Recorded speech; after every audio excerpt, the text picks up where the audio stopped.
কালীপাড়ায় ফের শোক সংবাদ। আপনাদের সবাইকে স্বাগত সিনে গসিপে। না ফেরার দেশে চলে গেলেন বাসুদেব চক্রবর্তী। অভিনেতার প্রয়াণে শোকের ছায়া টলিপাড়ায়। একাধিক সিরিয়ালে তাকে দেখা গিয়েছে ঠাকুরমশাই কিংবা পুরোহিতের চরিত্রে অভিনয় করতে। শেষবার মিঠি ছোড়া ধারাবাহিকে দেখা গিয়েছিল তাকে পুরোহিতের চরিত্রে অভিনয় করতে।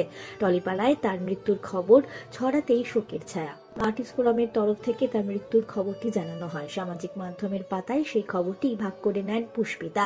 টালিগঞ্জের এই অভিনেতার নাম হয়তো অনেকেই চেনেন না, তবে অনেকেই দেখেছেন বিভিন্ন সিরিয়ালে পুরোহিতের ভূমিকায় অভিনয় করতে বাসুদেব বাবুকে। প্রহর, একাদোক্কায়, লীলা গঙ্গোপাধ্যায় এরকম অনেক জনপ্রিয় ধারাবাহিকে নায়ক নায়িকার বিয়ে দেওয়ার গুরুদায়িত্ব ছিল তার কাঁধে। 16ই ডিসেম্বর আর্টিস্ট ফোরামের তরফে বিবৃতিতে জানানো হয়, বর্ষিয়ান অভিনেতা ও আমাদের সদস্য বাসুদেব চক্রবর্তী আমাদের ছেড়ে চিরতরে চলে গেলেন। তার মৃত্যুতে আমরা গভীরভাবে শোকাহত। আমরা তার আত্মার শান্তি কামনা করছি। শারীরিক অসুস্থতা নিয়ে বেশ কিছুদিন ধরেই ভুগছিলেন অভিনেতা।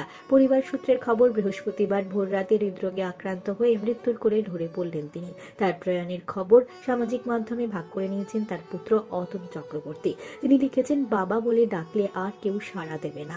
অসংখ্য সিরিয়ালে পুরোহিতের চরিত্রে তাকে দেখা গিয়েছে। মোহর ধারাবাহিকের জন্য দর্শকেরা তাকে মনে রাখবেন। মিঠিছোড়া ধারাবাহিকের শেষবার তাকে দেখা গিয়েছিল পুরোহিতের চরিত্রে অভিনয় করতে। বাসুদেব চক্রবর্তীর পরিবারের জন্য রইল আমাদের তরফ থেকে গভীর সমবেদনা।